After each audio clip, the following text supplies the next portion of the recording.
My name is Yvo Luna.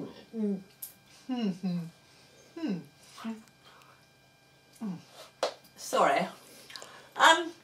You could say I had a bit of a sweet tooth, and I've discovered that, in fact, dental problems was the least of the problems that were being caused by sugar for me. Sugar's had a terrible effect on my mental health, but fortunately 3 years ago I pretty much knocked it on the head. I just got a bit of sugar in my mouth there, wasn't very good. Yes, well, I was pretty much brought up with sugar. This is the house where I was born.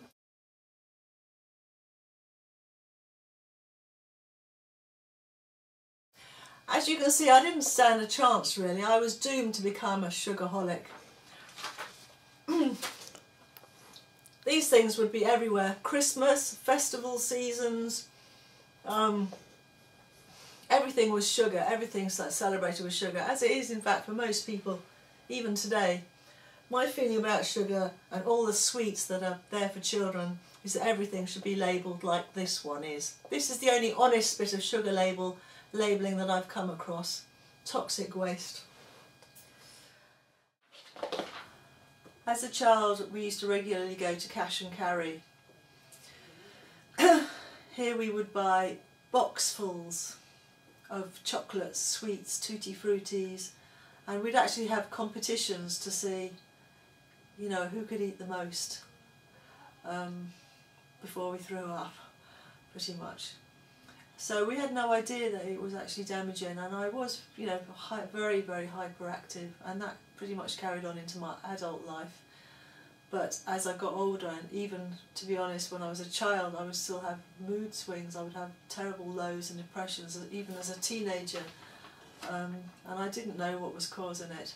It wasn't until 3 years ago, when I was on the verge of getting a diagnosis for manic depression because of a breakdown I had, that I thought I would try something I'd heard about a few years before when I'd read this book called Potatoes Not Prozac. I was desperate to not go on medication because I've just heard nothing but bad stories about that.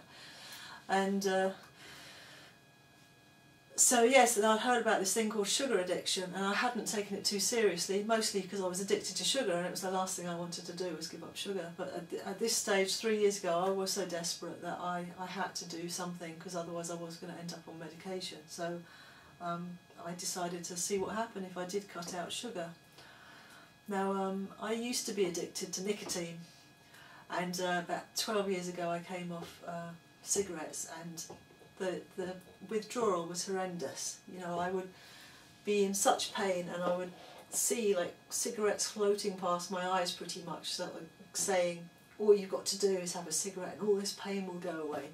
Well, the same thing, exactly the same thing was happening with sugar. Well, as soon as I stopped eating sugar, I would actually be seeing Mars bars in front of my face with this exact same feeling of, all you've got to do is have them chocolate and all this pain will go away.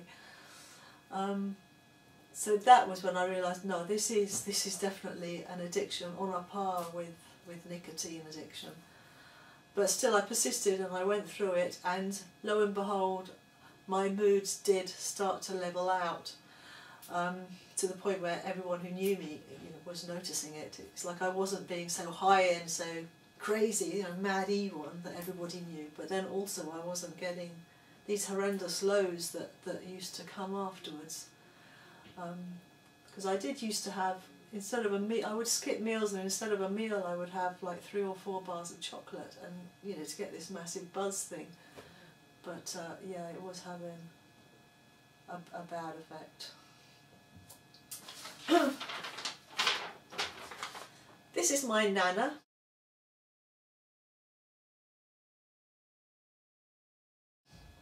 Let's talk a bit about my background. Now, the reason I'm showing this picture of my Nana is because apart from the obvious physical family resemblance, we also have something else in common, because she was also, in her way, a sugar addict. She didn't eat proper meals.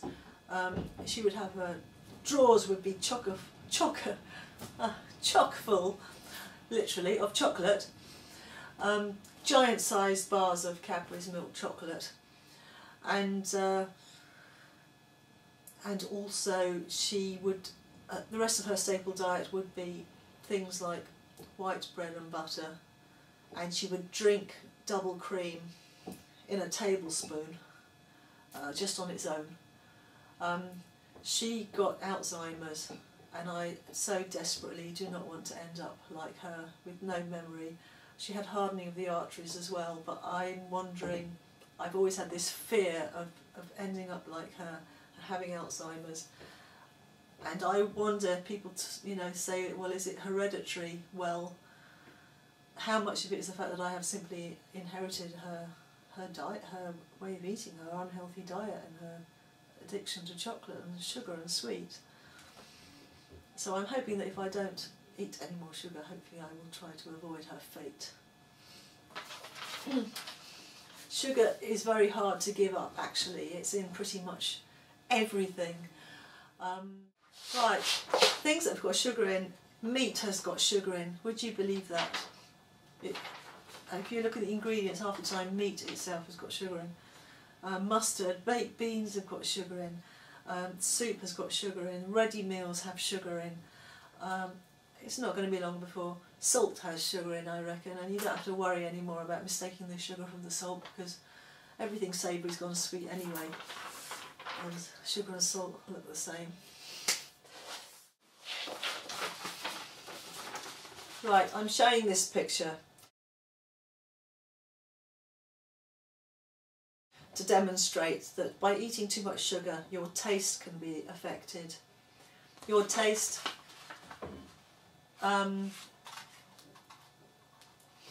it can affect the fact that the way that you taste sweetness. When I was eating sugar, nothing apart from sugar tasted sweet. Since I've given it up, it's amazing how many natural things taste sweet to me now. Grapes are incredibly sweet. Honeydew melon is sweet. And just your whole taste buds have changed. These are my new friends, especially this one.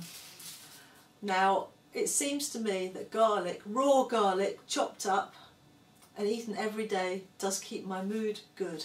I did find something on the internet saying that some research had gone on in Germany or something, which had proved that garlic does actually improve your mood. So it's not just me that thinks that. This is another one, ginger, raw again, has to be raw, all these things. Raw ginger works for me, cut up really small, and all put on lettuce. Now apparently lettuce has got soporific values, and it also gets you high, which it does. It definitely seems to have that effect on me. So if I'm feeling particularly low, I will eat a plate of lettuce with the garlic and the ginger on top, and some nice vinaigrette. Then potatoes, it's just a very comforting food. So if I need comforting, instead of eating sugar, I will eat potatoes and carbohydrates. I do sometimes, especially at the beginning when I was first coming off the chocolate, I was gentle with myself, and I bought raw cocoa powder, but instead of making a hot drink with sugar, I would use honey and soy milk as well instead of milk, although milk is fine, I'm fine with milk. So yeah, I could make a nice hot, warm, comforting, sweet drink that way. Avocados, another feel-good food, which are yummy. Fish, blue tick fish of course, so it hasn't killed half the seabed catching it. That's just done wonders for my mental health. Especially my memory and my concentration is much better with that.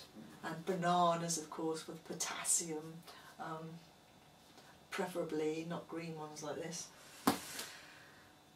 And mangoes is the other thing. I haven't brought a mango, sorry, I have to imagine one. Yeah, mangoes, very good for feel-good foods. There are alternatives, which I have found. what it's worth, I really think that sugar people should be alerted to things having sugar in them, the same as they do if something's got gluten in it, or if it's got alcohol in it, or if it's got nicotine in it. There'll be a label somehow saying that these things are in there. It contains nuts, it contains this. Let's have it saying this product contains sugar. Also, let's have sugar tax. That would be great, because it is a drug and all the other drugs get taxed, so why shouldn't sugar? It could even be taxed according to how white it is or how black it is, and taxing the white sugar higher maybe, even though in fact all the sugars are addictive. Another way I managed to come off of chocolate and sugar was to, in the early days, I don't need to do this anymore, but in the early days I used to say to myself, I can have chocolate, but only after I've had a meal, because I was having chocolate instead of meals. And in fact, you know, I would wait until I was completely full up, so that I wasn't needing to eat it with a sort of food head on, but it was like having a cigar at the end of a meal. I didn't need to be considering it as food, and it helped me to get off the idea of it being food. I would eat until I was completely full. So it gave me that idea, this is something outside of food. Then I just would like to go through very quickly some of the other things I do, because I don't want to ever give the impression that I just changed my diet and I was fine. There have been a lot of other things that I've done as well. I do a lot more exercise than I used to. I swim in the sea every day and all kinds of weird things like that. I am very much an outdoorsy person. That helps my mental health. I get up at 6 o'clock in the morning, so that especially in the winter I'm getting a lot more daylight. The swimming is very much a spiritual thing. I'm out there with nature. I've done meditation. I've started now to do yoga. I've always been pretty creative, but I'm taking that more and more seriously. My writing and my photography and my performing. I've been to support groups. I read a lot of self-help books, although they can become an addiction in themselves. As soon as you finish one, you have to pick up another one, so you have to be careful with that one. Humour is very important for everything. Friends, counselling I've done, homeopathy, acupuncture, and just basically the most important one is starting to just take responsibility for my life. Well, it's definitely time for me to cut out sugar altogether from my diet. Sugar can now go.